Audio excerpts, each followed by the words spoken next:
जाऊ का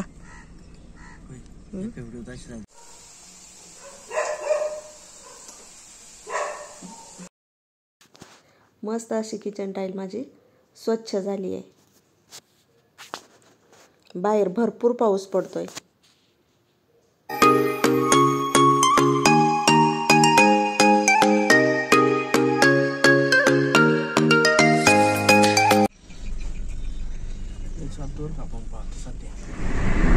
हॅलो नमस्कार, मी सविता's लाईफ स्टाईलमध्ये तुमचं अगदी मनापासून स्वागत आहे आणि तुम्हा सर्वांना श्री स्वामी समर्थ। आता सकाळ सकाळ व्हिडिओला सुरुवात झाली आहे आणि आम्ही चाललोय बाहेर। तर शाळेला सुट्टी असल्यामुळे आम्ही चाललोय माहेरी। तर चला आईला भेटून यावं।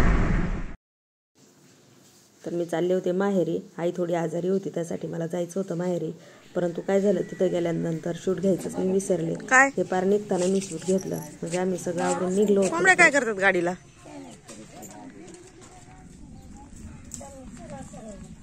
त्याला काय होतंय? आहेत काय चांगले आहेत का? कॅरी बॅग आहे का? किती इथं? नाही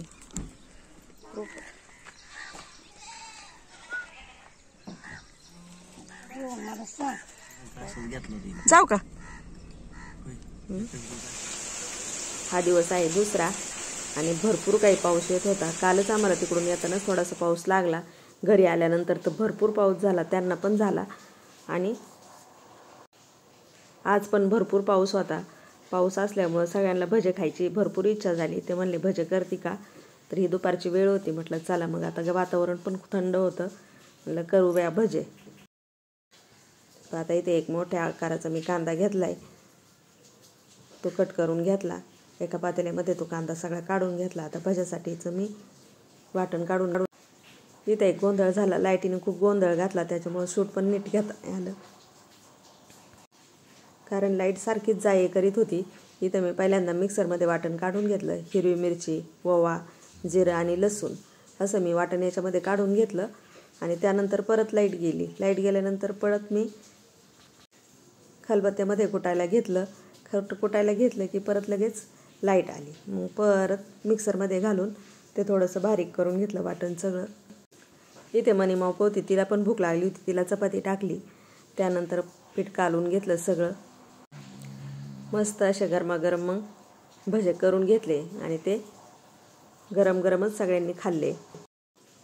मस्त असा बाहेर पाऊस पडतोय आणि गरम गरम भजे खाण्याची मजा काही वेगळीच असते। तर पाहता इथं मस्तपैकी असे मी भजे करून घेतलेत।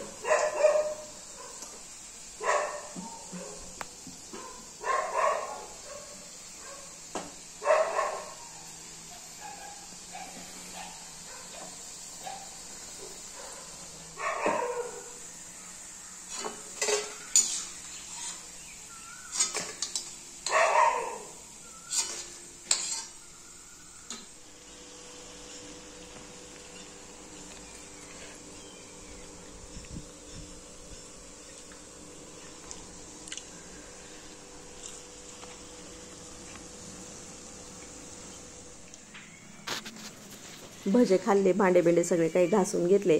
आता म्हटलं आता काय करायचं, मला करायचं होतं किचन साफ। हॅलो नमस्कार, त्यासाठी आता मी आली किचन मध्ये। तुमचं अगदी मनापासून स्वागत आहे आणि तुम्हा सर्वांना श्री स्वामी समर्थ। तर पाहता भरपूर बाहेर पाऊस चालू झालाय। पाऊस तर भरपूर आहे, 8 दिवस झाले पाऊस काय उघडा ना, कोणतंच काम करता येईना। पण आपल्या बायकांचं कसं असतं ना, आपल्याला बसून पण चालत नाही आणि काम पण करावं लागतं। तर आता मी काय केले, मला करायचंय किचन टाईल साफ करायची। म्हणलं चला आपली ती तरी आपली साफ होऊन जाईल, कारण आता बाहेर धूळबीळ सगळी बंद झालेली आहे। म्हणलं चला आता आपलं थोडं थोडं किचन आवरून घ्यावं। तर आता आज काय करते मी, किचन माझी थोडीशी साफ करून घेते। किचन खराब नाही, आपण महिन्यालाच किचन साफ करत असतो, त्याच्यामुळे टाईल काही जास्त खराब झाली नाही। मग चला बघू थोडीशी घेऊया साफ करून, म्हणजे आतली धूळबीळ सगळी निघून जाईल। आता किचन टाईल साठी मी एक लिक्विड बनवते, ते तुमच्याशी मी शेअर करणार आहे। इथं मी पाहता 1 लिटर पाणी घेतलंय। चला मग आता ते कसं बनवायचंय ते पाहूया, त्याला काय काय लागतंय ते सगळं सांगते मी तुम्हाला। आपली टाईल त्या लिक्विडनी ना एकदम स्वच्छ निघून जाते, जास्त घासायची पण गरज लागत नाही। तर पाहता मी लिक्विड बनवण्यासाठी काय केलं, इथे 1 लिटर पाणी घेतलंय, त्यानंतर विम जेल घेतलंय आणि व्हाईट व्हिनेगर घेतलंय आणि त्यानंतर आपल्याला घ्यायचा आहे सोडा. आपला हा खायचा सोडा आहे, हा पण घ्यायचा आहे. चला आता हे लिक्विड कसं बनवायचं हे मी तुम्हाला सांगते. तर पहा आता इथे काय केलंय मी, 1 लिटर पाणी घेतलंय, त्यामध्ये आपल्याला हे जे व्हाईट व्हिनेगर आहे हे 6 चमचे घालून घ्यायचे.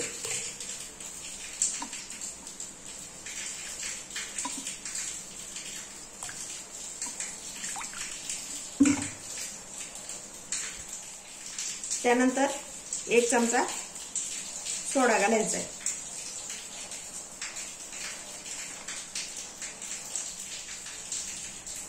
त्यानंतर विम जेल आपल्याला 1 चमचा घालायचा आहे. व्हिनेगर आपल्याला जास्त नाही, विम जेल आपल्याला जास्त नाही घालायचं, 1 चमचा घालायचा आहे, कारण त्याचा जास्त फेस पण आपल्याला झाला नाही पाहिजे. विम जेल घातल्यानंतर आपल्याला हे मिश्रण चांगलं ढवळून घ्यायचंय. हे लिक्विड तुम्ही अजून पण भरपूर बनवू शकता आणि ठेवून देऊ शकता. कधी लागला आपल्याला की किचन मध्ये स्प्रेनी मारायचं आणि ते थोडं पुसून घेतलं की लगेच तेलकट डाग हे ते आपलं सगळं काही निघून जातं. सगळ्यात जास्त जे डाग असतात तेलकटाचे ना, तर ते काय होतं, त्यात यांनी निघून जातात, काहीच राहत नाही. तर पहा आपल्याला अशी एक स्प्रे बॉटल घ्यायची आहे. आता माझं लिक्विड आहे याच्यात पहिलंच भरून ठेवलेलं.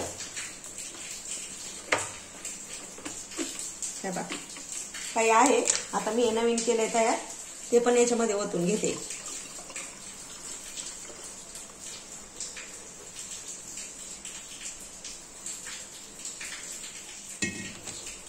अशी बॉटल भरून ठेवायची आणि त्यानंतर आपल्याला पाहिजे तेव्हा या बॉटलचा आपण उपयोग करू शकतो.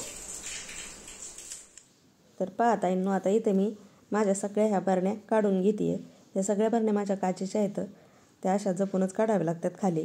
मग मी आता ह्या सगळ्या बरण्या आधी खाली घेते, म्हणजे फुटण्याची भीती नसते. खाली म्हणजे पूर्ण खाली ठेवून देते जमिनीवरती, म्हणजे काय होतं, काचेच्या बरण्यांची भीती वाटत असते. आता इथे मला काय करायचं आहे, वर आपण स्प्रेने थोडं का ना पाणी आपलं याच्यावर पडणार आहे किचनवर, म्हणून मी काय केलं, गॅसच्या शेगडीच्या बर्नरवर 2 वाट्या ठेवून दिल्या, म्हणजे बर्नरमध्ये आपलं पाणी जाणार नाही आणि बर्नर पण आपला खराब होणार नाही. पाहत आता मी हे लिक्विड बनवून स्प्रे बॉटलमध्ये भरलं होतं. आता मी हे सगळं टाईलवर आधी मारून घेते. तर आज मी एकटीच होते घरात, त्याच्यामुळे मग आता हे सगळं मलाच करावं लागत होतं. बॉटल पण घ्यायचे, मारायचे पण, बरण्या पण सगळ्या खाली ठेवायच्यात, शूट पण घ्यायचे, त्यामुळे वेळ पण भरपूर लागत होता. पण काही विलाज नव्हता, मला किचन तर साफच करायचं होतं, कारण आता बाहेर चांगला पाऊस पडत होता, धूळ पण येणार नव्हती. म्हणून म्हणलं आता आपलं किचन एकदा साफ करून घ्यावं, म्हणजे जास्त काही धूळ येणार नाही. तर पहा आता हे लिक्विड मी खिडक्यांवर आणि जिथं आपण बरण्या ठेवल्यात त्या बरण्यांच्या तिथं, बरण्यांवर पण आपल्या तेलकट असं उडत असतं आपण स्वयंपाक करताना ना, तर ते पण तेलकट झालेले असतात कडापे. तर आता हे सगळीकडे मी मारून ठेवते. सगळीकडे मी स्प्रे मारून ठेवला. त्यानंतर आता मला घ्यायचं होतं पाणी, त्यासाठी मी उतरले होते खाली. आता 1 बादली भरून पाणी घेते. थोडंसं पाणी गरम घ्यायचं आहे आपल्याला, थंड पाणी नाही घ्यायचं, कारण कसं गरम पाण्याने पण तेलकट डाग आपले निघून जातात, तेलकट काही राहत नाही. पाहता इथं गरम पाणी घेतलंय मी. तर पाहता या पाण्यामध्ये पण मी थोडंसं बाथरूम क्लिनर असतं ना आपलं, त्यातलं 1 झाकण मी याच्यामध्ये टाकलेलं आहे, आपण जे फरशीला वापरतो ते. आणि त्याने आता मी ही सगळी फरशी स्वच्छ अशी पुसून घेत आहे.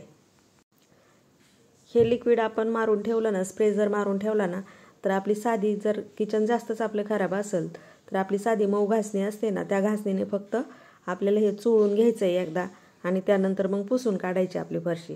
आता माझं किचन इथं जास्त खराब नसल्यामुळे मी फक्त पुसून घेतलंय. परंतु ज्यांचे कुणाचे जास्त तेलकट जर डाग असतील तर त्यांनी आपल्या मऊ घासणीची भेटते त्या घासणीने ही टाईल थोडीशी घासून घ्यायची आणि त्यानंतर पुसून घ्यायची.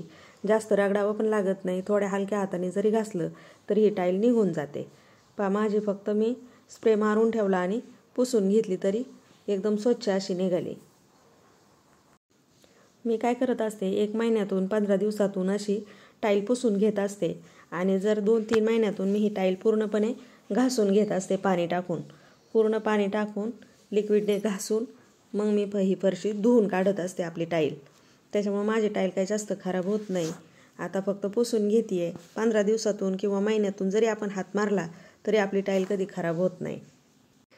आणि माझ्या किचनला 2 खिडक्या मोठाल्या असल्यामुळे सगळं तेलकट आहे ते बाहेर जातं. त्याच्यामुळं किचनमध्ये जास्त तेलकट पण माझं उडत नाही. आणि खिडकीत गॅसच माझा खिडकीत असल्यामुळे फोडणी दिलेलं सगळं बाहेर निघून जातं. खिडक्या पण माझ्या अजिबात खराब झालेल्या नसत्या. हात मारला की त्या निघून गेल्या. जास्त वेळ लागत नाही ताईंनो एवढं हे काम करायला. किचन जर आपल्याला टाईल साफ करायची, बरण्या वगैरे साफ करून जर आधी घासून ठेवल्या तर आपल्याला जास्तीत जास्त 1 तासामध्ये आपली किचन टाईल सगळी चांगली धुवून पुसून स्वच्छ होते. जर 15 दिवसातून आपण 1.5 तास जर हा वेळ दिला तर आपलं किचन एकदम स्वच्छ राहतं. आता 1-1.5 तासामध्ये माझं पूर्ण किचन पुसून सगळं लिक्विड मारून पुसून खिडक्या पुसून खालचं सगळं पुसून झालं होतं. त्यानंतर मी फॅन लावून दिला. आता मी इथं माझ्या बरण्या वगैरे सगळ्या काही घासून ठेवलेल्या होत्या. त्याच्यामुळे मला आता इथं फक्त बरण्या इथं भरून ठेवून द्यायच्या होत्या. तर पाहतायनो आता मी इथं तुम्हाला माझी टाईल दाखवते. एकदम स्वच्छ आणि अशी चमकायला लागली आहे टाईल. मस्त अशी निघली आहे. तुम्ही पाहू शकता खूप छान निघली आणि मस्त अशी टाईल निघली आहे. तर ह्या बरण्या मी आधीच घासून ठेवलेल्या होत्या. आता मी फक्त ह्या बरण्या पुसून घेतल्यात आणि लगेच लावून देते. फॅनला चालू केल्यामुळे हे वाळलंय पण लवकर. बाहेर पाऊस येतोय परंतु फॅननी मग किचन वगैरे सगळं लवकरच वाळलं. आता इथे मी हाताशी काय ठेवलंय, मसाले, हळद पावडर, मिरची पावडर, धना जिरा पावडर अशा ह्या सगळ्या बरण्या मसाल्याच्या आहेत माझ्या. आणि हा सगळा मसाला मी घरीच बनवलाय बरं का ताईंनो. मी काय हा विकतचा घेतलेला नाही. मिरची मसाला, धना पावडर, जिरा पावडर हे सगळं काही मी घरीच बनवत असते. आपण मार्केटमध्ये गेल्यानंतर धने असे हिरवे पाहून आणायचे आणि चांगले भाजून ते घरीच त्याची धना पावडर बनवायची. जिरा पावडर पण मी तसंच बनवत असते. जिरी जास्त आणून ती चांगली भाजून मग मिक्सरमध्ये त्याची बारीक पूड करून ठेवत असते. म्हणजे विकतचं आणलं की ते आपल्याला त्याची चव पण चांगली लागत नाही. पण आपण स्वतः जर बनवलं तर त्याची चव पण चांगली लागते. त्याच्यामुळे मी माझे हे सगळं घरीच बनवत असते मसाले ते. आता मसाल्याच्या बरण्या वगैरे ठेवून दिल्या. ह्या पण बरण्या मी सगळ्या घासून ठेवलेल्या होत्या. फक्त माझे कडधान्य भरायचे राहिले होते. पण हे स्टाईल मला घासायची होती त्याच्यामुळं मी काय ते कडधान्य भरून ठेवलेले नव्हते. म्हणलं आज चला आता ते पण करून घेऊया. आता अर्धा किलो कडधान्य आहे. हे सगळं मी डीमार्टमधून आणलेलं होतं. ते सगळं आता ह्या बरण्यांनी मी भरून ठेवत आहे. आता कडधान्याच्या बरण्या मी वर ठेवून देते. माझ्या हाताखाली कोणीच नाही त्याच्यामुळे मलाच करावं लागतंय सगळं. पण चला केलंच पाहिजे. जेवढं कडधान्य माझ्याकडे शिल्लक आहे ते सगळं मी भरून ठेवलं. इथे माझ्याकडे मूग, मटकी, हरभरा, वाल, चवळी असे सगळे काही कडधान्य आहेत. तेवढे मी वरती सगळे ठेवून दिले. असं बरण्यांनी भरून ठेवलं ना मग आपल्या पण लक्षात राहतं आपल्याकडे कोणते कडधान्य शिल्लक आहेत. त्याच्यामुळे ते आपल्याला वरती लगेच दिसतं कोणते आहेत कोणते संपलेत आणि मग ते खराब होत नाहीत आणि वायाला पण जात नाहीत. आता वरच्या बरण्यांनी मी सगळे कडधान्य ठेवले आणि सगळ्यात जास्त लागणाऱ्या डाळी ह्या मी खालीच ठेवल्या. कारण वरती जर काढायचं म्हणलं कडधान्य की किचनवरच चढावं लागतं आणि काढावं लागतं. कारण हे कडापे थोडेसे उंच आहेत. तर आता इथं मी सगळ्या डाळी भरून ठेवल्यात. तर आता इथं मी उडीद डाळ, हरभरा डाळ, मुगाची डाळ, तुरीची डाळ, त्यानंतर मसूर डाळ अशा सगळ्या काही डाळ मी भरून ठेवल्या. मस्त असं जेवढं सामान आपल्याला हाताखाली लागतं तेवढं सगळं काही इथं असलं की आपल्याला डबे पण उचकावं लागत नाही. कारण डबे जर उचकायचं म्हणलं की आपल्याला सापडत नाही. माझी किचन टाईल आणि ते सगळं काही साफ झालं. आता बघू नंतर बाकीचं साफ करेन. चला तर मग आता इथेच मी व्हिडिओचा एंड करते. व्हिडिओ आवडला तर लाईक करा, शेअर करा, सबस्क्राईब करा. परत भेटूया अशाच एका छानशा व्हिडिओ बरोबर. तोपर्यंत धन्यवाद. श्री स्वामी समर्थ.